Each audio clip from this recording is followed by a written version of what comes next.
Assalamualaikum warahmatullahi wabarakatuh. Jadi di sini saya akan membahas mengenai kias.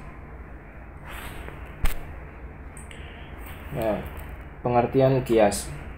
Secara bahasa, kias dapat diartikan sebagai menggabungkan atau menyamakan. Menurut ulama usul, kias ialah menerangkan hukum sesuatu yang tidak ada nasnya di dalam Al-Quran dan hadis dengan cara membandingkannya dengan sesuatu yang ditetapkan hukumnya berdasarkan nas.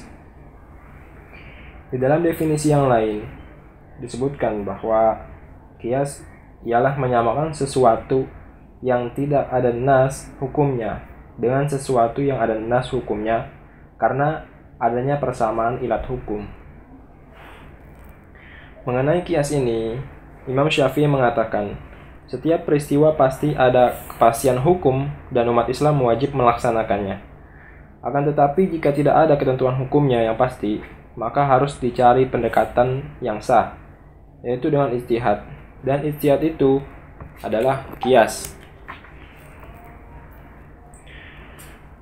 Banyak sekali hadis yang menunjukkan bahwa sesungguhnya Rasulullah telah menerapkan cara pengambilan hukum secara analogis terhadap masalah yang tidak ada ketegasan nasnya.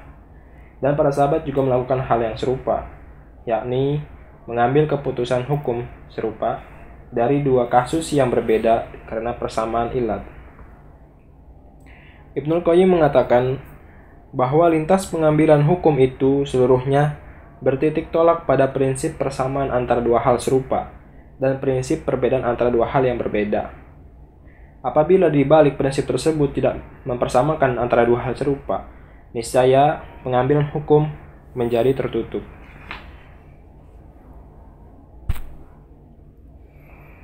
Kehujahan kias. Di antara ayat Al-Quran yang dijadikan dalil adalah firman Allah Subhanahu wa Ta'ala yang terdapat di dalam Al-Quran surat An-Nisa ayat 59. Ya ayyuhalladzina amanu athi'ullaha wa athi'ur rasul wa ulil amri minkum.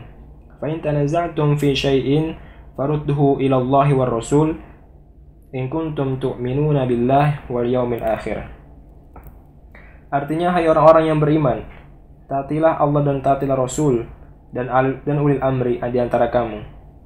Kemudian jika kamu berlainan pendapat tentang sesuatu, maka kembalikanlah ia kepada Allah, Al-Quran dan Rasul Sunnah, jika kamu benar-benar beriman kepada Allah dan hari kemudian. Ayat ini menjadi dasar hukum kias, sebab maksud dari ungkapan kembali kepada Allah dan Rasul dalam masalah khilafiyah tiada lain ialah perintah supaya menyelidiki tanda-tanda kecenderungan apa sesungguhnya yang dikehendaki Allah dan Rasulnya. Hal ini dapat diperoleh dengan mencari ilat hukum yang dinamakan kias. Al-Quran juga telah mengisyaratkan adanya ilat hukum. Bahkan dalam menetapkan beberapa hukum telah disebutkan ilatnya serta tujuannya secara tegas. Sebagai misal di dalam kisos, dimaksudkan untuk menjamin hak hidup. Sebagaimana firman Allah, walakum fil qisasi hayatun ya ulil albab la'allakum tattaqun. Dan dalam kisos itu ada jaminan kelangsungan hidup bagimu, hai orang-orang yang berakal, supaya kamu bertakwa. Al-Quran surat Al-Baqarah ayat 179. Dalam contoh lain, misalnya kasus Rasulullah SAW mengawini Zainab, bekas istri Zaid bin Harisah, anak angkatnya. Allah memberikan alasan hukum diperbolehkannya kawin dengan bekas istri anak angkat dalam firman-Nya yang artinya supaya tidak ada keberatan bagi orang mukmin untuk mengawini istri-istri anak-anak angkat mereka apabila anak-anak angkat mereka telah menyelesaikan keperluannya daripada istrinya atau menceraikannya. Quran surat Al-Ahzab ayat 37. Kemudian di dalam sunnah atau hadis Nabi juga telah menunjukkan adanya prinsip ilat hukum, bahkan dengan tegas menyebut ilat ditetapkannya sebagai hukum. Seperti alasan kewajiban minta izin ketika hendak memasuki rumah orang lain. Rasulullah bersabda, "Innama ju'ilal idnu min ajlil basar." Izin dilakukan semata-mata untuk kepentingan atau keselamatan mata. Artinya kewajiban izin itu dimaksudkan supaya para tamu sebelum mendapat izin tidak boleh memperhatikan sesuatu yang tidak dibenarkan untuk dilihat olehnya. Inilah alasan yang diberikan Rasulullah atas larangan memasuki rumah orang lain tanpa izin pemiliknya. Kemudian juga para sahabat telah bersepakat menetapkan qiyas dalam hukum Islam. Kita lihat Abu Bakar memberikan bagian warisan kakek sama besar dengan bagian bapak dengan pertimbangan bahwa pengertian bapak mencakup makna sifat kebapakan. Jalur lurus ke atas. Kemudian juga Ibnu Abbas juga mengkiaskan kedudukan kakek dengan cucu laki-laki. Begitu pula dengan Umar bin Khattab memerintahkan Abu Musa al-Asy'ari untuk menggunakan kias. Dari keterangan ini jelaslah bahwa kias merupakan salah satu dasar pengambilan hukum Islam yang ditetapkan berdasarkan Al-Quran dan Sunnah. Kemudian rukun kias. Rukun kias dibagi menjadi 4. Yang pertama al-aslu, yang kedua al-far'u, yang ketiga al-hukum, yang keempat al-illat. Yang pertama al-asal. Al-asal ialah sumber yang menjelaskan hukum yang dipergunakan sebagai kias dari far'u atau cabang atau yang mempunyai sasaran hukum. Menurut sebagian ulama fikih, sumber hukum yang dipergunakan sebagai dasar kias harus berupa nas, baik nas Al-Quran atau hadis atau ijma. Jadi tidak boleh mengkiaskan sesuatu dengan hukum yang ditetapkan dengan kias. Kemudian yang kedua al-hukmu.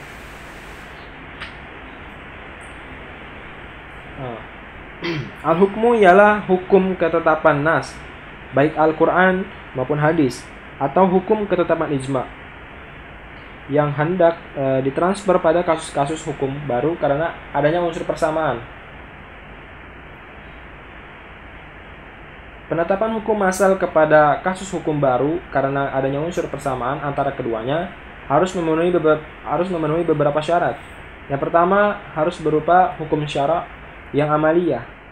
Kias hukum tidak akan terjadi kecuali pada hukum-hukum yang bersifat amaliyah. Karena itulah yang menjadi sasaran atau objek fikih Islam dalam kerangka luas. Yang kedua, harus berupa hukum yang rasional. Hukum rasional ialah suatu hukum yang dapat ditangkap sebab dan alasan penetapannya, atau setidak-tidaknya mengandung isyarat akan sebab-sebab itu.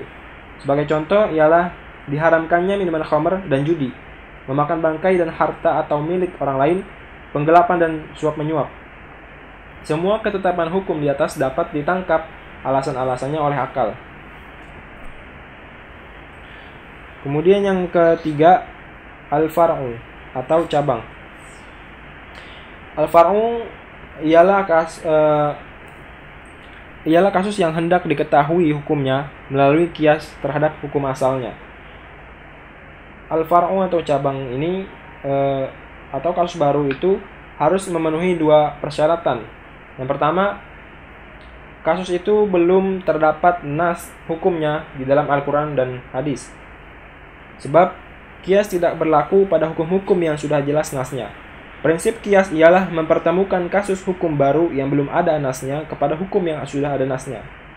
Oleh sebab itu tidaklah logis menetapkan hukum kias terhadap kasus hukum yang sudah ada nasnya.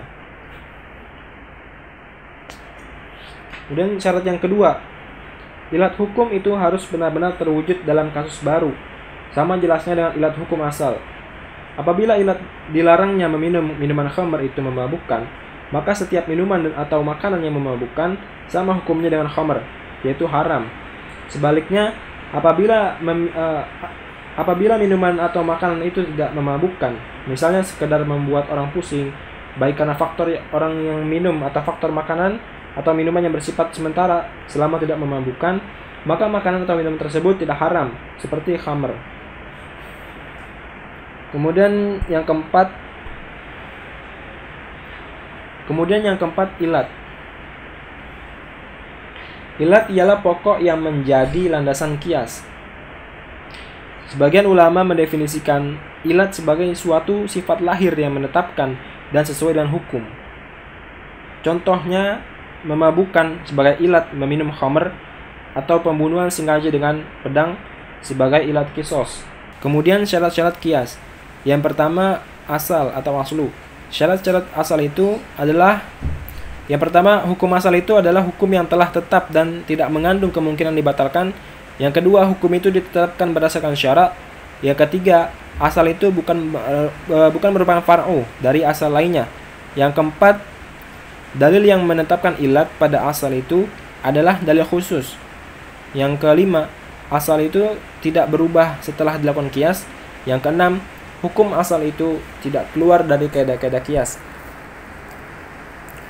Kemudian yang kedua, hukum asal. Yang pertama, tidak bersifat khusus. Kedua, hukum asal itu tidak keluar dari ketentuan-ketentuan kias. Yang ketiga, tidak ada nas. Yang keempat, hukum asal itu lebih dahulu disyariatkan dari far'u. Kemudian yang ketiga, far'u. Ilatnya sama dengan ilatnya yang ada pada asal. Yang kedua, hukum asal tidak berubah setelah dilakukan kias. Yang ketiga, hukum far'u tidak mendahului hukum asal. Yang keempat, tidak ada nas atau ijma yang menjelaskan hukum far'u itu. Kemudian ilat. Yang pertama, ilat mengandung motivasi hukum, bukan sekedar tanda-tanda atau indikasi hukum. Yang kedua, ilat dapat diukur dan berlaku untuk semua orang. Yang ketiga, ilat itu jelas, nyata, dan bisa ditangkap oleh panca indera manusia. Yang keempat, ilat merupakan sifat yang sesuai dengan hukum. Yang kelima, ilat itu tidak bertentangan dengan nas atau ijma. Yang keenam, ilat itu bersifat utuh dan berlaku secara timbal balik. Yang ketujuh, ilat itu tidak datang belakangan dari hukum asal. Yang kedelapan, ilat itu bisa ditetapkan dan diterapkan pada kasus hukum lain. Kemudian macam-macam kias. Kias dapat dibagi menjadi 3 macam. Yang pertama, kias ilat. Ialah kias yang mempersamakan asal dengan far'u, karena keduanya mempunyai persamaan ilat. Kias ilat terbagi menjadi 2, yaitu kias jali dan kias khafi. Kias jali ialah kias yang ilatnya berdasarkan dalil yang pasti. Tidak ada kemungkinan lain selain dari ilat yang ditunjukkan oleh dalil itu. Kias jali terbagi menjadi 3. Yang pertama, kias yang ilatnya ditunjuk dengan kata-kata, seperti memabukkan adalah ilat larangan minum khamr yang disebut dengan jelas di dalam nas. Yang kedua, kias mulawi ialah yang hukum pada far'u sebenarnya lebih utama ditetapkan dibanding dengan hukum pada asal, seperti haramnya hukum mengucapkan kata kepada kedua orang tua berdasarkan firman Allah Subhanahu wa taala yang artinya, maka sekali-kali janganlah kamu mengatakan kepada keduanya perkataan Al-Quran surat Al-Isra ayat 23. Ilatnya ialah menyakiti hati kedua orang tua. Bagaimana hukum memukul orang tua? Dari kedua peristiwa itu, nyatalah bahwa hati orang tua lebih sakit bila dipukul anaknya dibanding dengan ucapan yang diucapkan anaknya kepadanya. Lalu yang ketiga, kias musawi. Ialah kias yang hukum yang ditetapkan pada far'u sebanding dengan hukum yang ditetapkan pada asal. Seperti menjual harta anak yatim dikiaskan kepada memakan harta anak yatim. Ilatnya adalah sama-sama menghabiskan harta anak yatim. Lalu kias khafi ialah kias yang ilatnya mungkin dijadikan ilat dan mungkin pula tidak dijadikan ilat, seperti mengkiaskan sisa minuman burung buas kepada sisa minuman binatang buas. Ilatnya ialah kedua binatang itu sama-sama minum dengan mulutnya, sehingga air liurnya bercampur dengan sisa minumannya itu. Ilat ini mungkin dapat digunakan untuk sisa burung buas dan mungkin pula tidak, karena mulut burung buas berbeda dengan mulut binatang buas. Mulut burung buas terdiri dari tulang atau zat tanduk. Tulang atau zat tanduk adalah suci, sedang mulut binatang buas adalah daging. Daging binatang buas ialah haram, namun kedua-duanya adalah mulut dan sisa minuman. Yang tersembunyi di sini adalah keadaan mulut burung buas yang berupa tulang atau zat tanduk. Lalu pembagian yang kedua adalah kias dalalah. Kias dalalah ialah kias yang ilatnya tidak disebut, tetapi merupakan petunjuk yang menunjukkan adanya ilat untuk menetapkan sesuatu hukum dari suatu peristiwa, seperti harta anak-anak yang belum balik, apakah wajib ditunaikan zakatnya atau tidak. Cara ulama yang menetapkannya wajib mengkiaskan kepada harta orang yang telah balik, karena ada petunjuk yang menyatakan ilatnya, yaitu kedua harta itu sama-sama dapat bertambah atau berkembang. Lalu yang terakhir, kias syibih. Kias syibih adalah kias yang far'u dapat dikiaskan kepada dua asal atau lebih, tetapi diambil asal yang lebih banyak persamaannya dengan far'u. Seperti hukum merusak budak dapat dikiaskan kepada hukum merusak orang merdeka, karena kedua-duanya adalah manusia. Tetapi dapat pula dikiaskan kepada harta benda, karena sama-sama merupakan hak milik. Dalam hal ini budak dikiaskan kepada harta, karena lebih banyak persamaannya dibanding dengan dikiaskan kepada orang merdeka. Kemudian dilihat dari segi kekuatan ilat yang terdapat pada far'u dibandingkan yang terdapat pada asal. Dari segi ini, kias dibagi menjadi tiga. Yang pertama, kias aulawi, yaitu kias yang hukumnya pada far'u lebih kuat daripada hukum asal, karena ilat yang terdapat pada far'u lebih kuat dari yang ada pada asal. Misalnya mengkiaskan memukul pada ucapan dalam surat Al-Isra ayat 23. Kemudian yang kedua, kias musawi, yaitu hukum pada far'u sama kualitasnya dengan hukum yang ada pada asal, karena kualitas ilat pada keduanya juga sama. Lalu yang terakhir, kias alatna, yaitu kias ilat yang ada pada far'u lebih lemah dibandingkan dengan ilat yang ada pada asal. Artinya ikatan ilat yang ada pada far'u sangat lemah dibanding ikatan ilat yang ada pada asal. Misalnya mengkiaskan apel pada gandum dalam hal berlakunya riba fadl, karena keduanya mengandung ilat yang sama, yaitu sama-sama jenis makanan. Dalam hadis Rasulullah SAW dikatakan bahwa benda sejenis apabila dipertukarkan dengan berbeda kuantitas, maka perbedaan itu menjadi riba fadl. Dalam hadis tersebut diantaranya disebutkan gandum. Hadis riwayat Bukhari Muslim. Oleh karena itu Imam Syafi'i mengatakan bahwa dalam jual beli apel pun bisa berlaku riba fadl, akan tetapi berlakunya hukum riba pada apel lebih lemah dibandingkan dengan yang berlaku pada gandum. Demikian yang bisa saya sampaikan, kurang lebihnya mohon dimaafkan.